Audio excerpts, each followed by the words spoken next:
NS board के अंदर every year कितने बच्चे पास होंगे ये डिपेंड करता है एनएस बोर्ड के कॉपी चेकिंग की प्रोसेस पे। मैं मनीष वर्मा आप सभी का स्वागत करता हूं दोस्त हमारे चैनल पे। चलिए आज हम जानते हैं आखिर एनएस बोर्ड के अंदर कॉपी चेकिंग होती कैसे है, कौन कॉपी चेक करता है, वो क्या क्या चीज़ देखता है आपकी कॉपी के अंदर। कॉपी मतलब आंसर शीट पे जो आपने आंसर लिख कर आए हो touring the examination, exam centre में दोस्तों आप गए थे, आपको सीट मिली, आपने उस पर आंसर लिखा, आपने वो कौन से पॉइंट्स को ध्यान में रख के लिखा है आंसर जो टीचर आपकी कॉपी में आपके आंसर शीट में दोस्त देखना चाहता है। आखिर आपने उन पॉइंट्स को मेंशन किया है या नहीं किया है, कितने बच्चे दोस्तों पास होंगे, कौन कौन बच्चे फेल हो सकते हैं। आज के इस वीडियो को एंड तक देखना। अप्रैल 2022 के दोस्त जो हमारे स्टूडेंट हैं उनमें जितने भी हमारे स्टूडेंट्स होंगे, चाहे वो 10th के हों या 12th के हों, आपके सभी डाउट्स और कन्फ्यूजन को मैं आज खत्म कर दूंगा आज के इस वीडियो से। इस वीडियो को दोस्तों प्लीज़ रिक्वेस्ट करता हूँ एंड तक देखो। एनएस बोर्ड और सीबीएसई बोर्ड और आईसीएसई बोर्ड, स्टेट बोर्ड, दोस्त भारत में तमाम तरह के बोर्ड्स हैं। अगर मैं स्टेट बोर्ड को अब यहाँ पे हटाऊँ दोस्तों, सीबीएसई बोर्ड और एनएस बोर्ड की बात करूँ तो इन दोनों में सिर्फ यही एक मेजर डिफरेंस है कि सीबीएसई बोर्ड के अंदर एग्जामिनेशन होता है, सेम वही पूरा प्रोसेस होता है जो एनएस बोर्ड के अंदर होता है।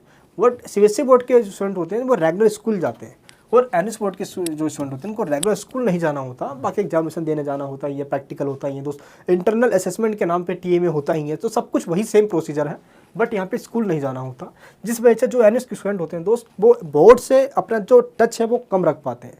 टच मतलब वो जुड़ाव कम हो पाते हैं, जिसके वजह से उनको due to lack of knowledge दोस्तों उनको वो बातें नहीं पता चल पाती जो सीबीएसई बोर्ड के स्टूडेंट्स को स्कूल्स के अंदर टीचर बता देते हैं। तो आज के दोस्त इस वीडियो के अंदर मैं आपको वो सभी बातें बताऊंगा जो एनएस बोर्ड के टीचर होने के नाते दोस्त एक टीचर को क्या चाहिए होता है और एनएस बोर्ड के स्टूडेंट्स होने के नाते आपको कौन कौन सी बातों को ध्यान रखना है, आखिर किस वजह से दोस्त स्टूडेंट्स को फेल कर दिया जाता है और कैसे कौन से पॉइंट्स हैं जिसके वजह से एनएस के स्टूडेंट पास हो सकते हैं अगर आप उन अपने कॉपी को अंदर मेंशन करोगे। सबसे पहले दोस्त मैं आपको ये बता दूं, अप्रैल 2022 के जितने भी स्टूडेंट उनके साथ एक बहुत बड़ी प्रॉब्लम ये रही है।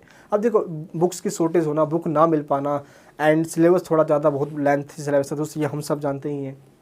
बट सेंटर पे कुछ चीटिंग भी चली, कुछ बच्चे मेहनत से कर आए, बहुत सारी दोस्तों प्रॉब्लम देखी गई है। लेकिन एक ऐसी प्रॉब्लम देखी गई है जो अप्रैल 2022 में ही हुई है, इससे पहले होता था बहुत कम होता था। अभी दोस्तों क्या हुआ कि सेंटर पे प्रिंट पेपर बहुत लेट पहुँचे, प्रिंट काफ़ी लेट हुए, जिसकी वजह से पेपर बच्चों को बहुत लेट मिला और कम टाइम होने की वजह से दोस्त आप सभी को 3 घंटे भी सही से नहीं मिल पाए। मेजरली अगर दोस्तों देखा जाए तो आपको 3 घंटे तो मिलता ही है यार, वो 3 आवर्स भी ना मिल पा रहा, इतने सारे क्वेश्चन कैसे अटेंड कर पाएंगे। इसलिए दोस्तों कुछ बच्चे के क्वेश्चन छूट गए हैं और ऐसे दोस्त लगभग आप देखोगे तो टोटल दोस्तों जो बच्चे इस बार थे वो 2,70,000 बच्चे थे एनएस बोर्ड के अंदर टोटल बच्चे। इनमें से दोस्तों ये प्रॉब्लम लगभग 1,10,000 बच्चों के साथ आई है जिनके क्वेश्चंस को छूट गए हैं और क्वेश्चन पेपर लेट मिलने की वजह से दोस्त। और कई सेंटर में तो आपको 3 घंटे भी पेपर नहीं दिया गया, 1.5 घंटे 2 घंटे भी दोस्तों आपको मिले, पेपर ले लिया गया आपसे। और ऐसे में दोस्त एनएस बोर्ड के जो हेड क्वार्टर है नोएडा सेक्टर 62 से तो सभी रीजनल सेंटर के ऊपर एक ऑर्डर किया हुआ है। और आपको पता है कि सरोज शर्मा मैडम जी है जो एनएस बोर्ड की चेयरमैन है, यही दोस्तों हेड है। कॉपी कितनी चेकिंग होगी, कैसे चेकिंग होगी, इनके ही दोस्तों ऑर्डर से सब कुछ होता है। इसलिए इस बार जो चेकिंग होगा उनमें दोस्तों 3 बातों का ध्यान रखा जाएगा। सबसे पहले वो स्टूडेंट जो इस बार 12th के हैं और जिनके पास साइंस स्ट्रीम है, क्योंकि फिजिक्स का पेपर बहुत थोड़ा सा इस बार दोस्तों टफ आया था as compared to previous year, तो उन बच्चों को दोस्तों थोड़ा सा एक और हाथ मिलने की बात कही गई है। एंड बात करते दोस्तों मैं कॉमर्स और आर्ट्स की बात, जितने भी हमारे जो स्टूडेंट्स हैं इनमें कुछ ऐसे सब्जेक्ट होते हैं दोस्त जैसे कि अकाउंटेंसी कॉमर्स के अंदर हो गया और हिस्ट्री सब्जेक्ट हो गया आर्ट्स वाले स्टूडेंट्स के लिए, सोशियोलॉजी एंड जियोग्राफी भी हो गया। आपको दोस्तों पता होना चाहिए कि कॉपी चेकिंग के लिए एक मार्किंग स्कीम मिलता है और इस मार्किंग स्कीम के बेस पे ही कॉपी को चेक किया जाता है।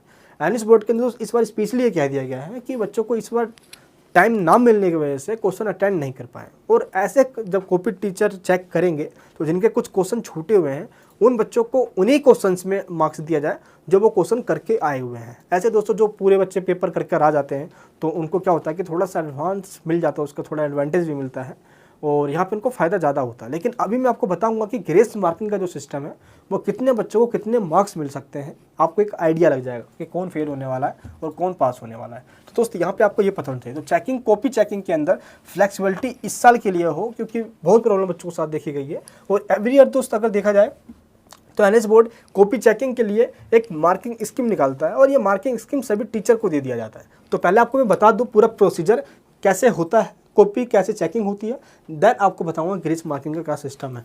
एवरी ईयर से थोड़ा सा दोस्त अलग होने वाला है इस बार। देखो सबसे पहले आप जाते हो एग्जामिनेशन सेंटर के ऊपर अपना एग्ज़ाम देने के लिए। जैसे ही दोस्तों आप एग्ज़ाम देकर निकलते हो तो आपका जो आंसर सीट होता है वो आंसर सीट आपका उस एग्जामिनेशन सेंटर से एनयूएस के रीजनल सेंटर में सेंड कर दिया जाता है। और ये रीजनल सेंटर सभी स्टेट के कैपिटल में होती है। अगर देखा जाए तो जैसे कि बिहार के पटना में है, यूपी के लखनऊ में है, पश्चिम बंगाल के दोस्त कोलकाता में है, तो सभी स्टेट के दोस्तों है ना, जैसे उड़ीसा के भुवनेश्वर में, सभी स्टेट के कैपिटल में होती है ये। लगभग दोस्तों अगर मैं आपको बताऊं इस टाइम 25 से 26 इसके रीजनल सेंटर हैं इस टाइम। जम्मू कश्मीर में भी दोस्तों खुल चुका है ये, ठीक है, लद्दाख के अंदर। अगर देखा जाए तो इस तरीके से इसके सेंटर बढ़ते जा रहे हैं। अब क्या होता है कि उस रीजनल सेंटर के अंदर टीचर्स को बुलाया जाता है और ये टीचर वो होते हैं जो सीबीएसई बोर्ड के अंदर स्टूडेंट्स को पढ़ा रहे होते हैं। यानी कि कह सकते हो ये रेगुलर के बच्चों को पढ़ाते हैं और कॉपी चेकिंग ये एनयूएस यानी कि ओपन बच्चे को कर रहे होते हैं। तो इनको क्या क्या चाहिए, ये क्या देखते हैं आपकी कॉपी के अंदर। आपको देखो कुछ अगर टीचर का सबका माइंडसेट अलग होता है। अब वो सिंपल आपकी कॉपी देखेगा, भाई अच्छा इस बच्चे ने फर्स्ट क्वेश्चन सही लिखा हुआ है, सेकंड ठीक है, थर्ड भी ठीक है, अरे बच्चा ठीक ही कर रहा होगा। और ऐसे में बच्चों को एडवांटेज मिल जाता है अगर स्टार्टिंग के क्वेश्चन ठीक लिखे हुए हैं। तो अक्सर देखा जाता है दोस्त स्टार्टिंग के 3-4 पेजेस में भी अपने सही लिखा हुआ है, बंदा टीचर लपेट देता है, मार्क्स अच्छे मिल जाते हैं। और ऐसा नहीं है कि सभी टीचर ऐसा करते हैं, मैं फिर से बता रहा हूँ, टोटली डिपेंड करता है उस टीचर पे जो आपका कॉपी को चेक कर रहा है इस टाइम। उसको तो नाम भी नहीं पता होता दोस्त, आपकी जो स्लिप होती है इस पर नाम लिखा होता है वो स्लिप भी हटा दी जाती है। उस पर तो सिंपल आपका आंसर से स्टार्ट होता है, बस जो भी आपने क्वेश्चन आंसर लिखना स्टार्ट किया है। तो इस तरीके से टीचर के पास कॉपी चेक यानी कि जो आंसर सीट है वो पहुंच जाती है और एक एक बंडल सभी टीचर को दे दिया जाता है। उसके बाद दोस्तों रूम के अंदर एक एक टीचर को अलग अलग बेंच पे बिठा दिया जाता है। एक टीचर को एक दिन में 10 कॉपी चेक करनी होती है। पर कॉपी पे 100 यानी कि दोस्त 200 रुपीज़ दिया जाता है। यानी कि मान लो एक टीचर अगर एक कॉपी चेक करता है तो उसको दोस्तों 200 रुपये दिए जाएंगे पर डे के हिसाब से। यानी कि इस बार अगर देखा जाए तो को आंसर सीट के साथ साथ एक मार्किंग स्कीम दिया जाता है। ये मार्किंग स्कीम दोस्तों दिखने में कुछ ऐसा होता है जिसके अंदर की कुछ की पॉइंट्स लिखे होते हैं। जब टीचर कॉपी चेक कर रहा होगा तो उसको ये पता होना चाहिए ना कि भाई इसका आंसर एक्चुअली में है क्या।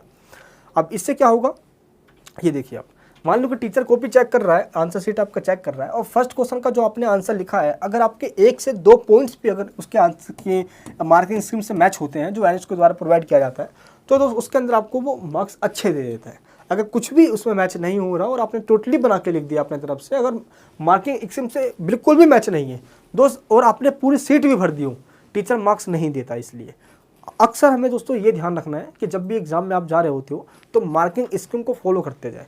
मार्किंग स्कीम के अंदर दोस्तों जो पॉइंट दिए जाते हैं ये आपके बुक से दिए जाते हैं। अगर आपको ये मार्किंग स्कीम देखना है कि ये कैसा होता है तो आप गूगल पे सर्च कीजिए सिंपल एनयूएस सैम्पल पेपर। कोई सा भी सब्जेक्ट का दोस्त एक एनयूएस का सैम्पल पेपर निकालिए आप, चाहे फिजिक्स का, केमिस्ट्री, किसी भी सब्जेक्ट का, और उसमें आपको स्टार्टिंग में क्वेश्चंस दिए होंगे और सबसे लास्ट में उसका मार्किंग स्कीम दिया होगा जिसके अंदर एनएच ने की पॉइंट में डिस्क्राइब किया होगा। ये की पॉइंट वही की पॉइंट होते हैं जो टीचर्स को माइंड में रखना होता है ड्यूरिंग द चेकिंग। और इन्हीं चीज़ को दोस्तों देखते हुए वो आपकी कॉपी को चेक करता है। यानी कि मार्किंग स्कीम वो हथियार होता है उन टीचरों के लिए जिस हथियार के दम पे दोस्तों वो गोली चलाते हैं। दैट मीन्स अगर आपके आंसर्स को करेक्ट करना है तो वो मार्किंग स्कीम से मैच करते हैं।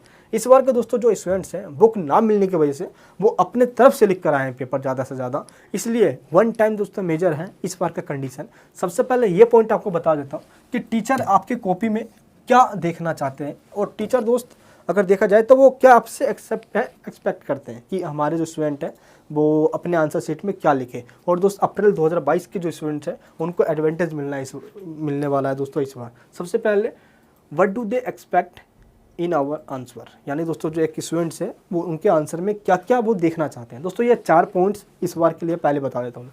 सबसे पहले आपकी कॉपी के अंदर टू द पॉइंट्स आंसर लिखा हो। कोशिश ये रहेगी कि आपने सारे क्वेश्चंस को अटेंड किया हो। टाइम ना मिलने की वजह से कुछ क्वेश्चन छूट गए हैं जिसके लिए दोस्तों स्पेशली इंडियन सेंटर को बोल दिया गया है कि ऐसे स्टूडेंट को ध्यान रखा जाए जिनके क्वेश्चन छूटे हुए हैं। ज़्यादातर दोस्तों वही वो स्टूडेंट्स हैं जिनके सेंटर पे ही बहुत लेट पेपर मिला है और टाइम बहुत कम दिया गया है। ऐसे स्टूडेंट्स को क्या किया जाए कि जिन्होंने आंसर अटेंड किया हुआ है, मान लो 30 क्वेश्चन आपके पेपर में, एग्जाम्पल दे रहा हूँ मैं, 30 में दोस्त आपने 20-22 भी क्वेश्चन अटेंड किए हैं तो आपको उसी क्वेश्चन में अच्छे मार्क्स दिया जाए। जो आपने छोड़ दिए हैं दोस्त उसका फ़ायदा भी आपको उसी क्वेश्चन से हो जाए। दैट मीन्स आप पास इजीली हो जाओ। 33% दोस्त एटलीस्ट आपके आ जाएंगे तो आप पास हो ही जाओगे, आपको पता है।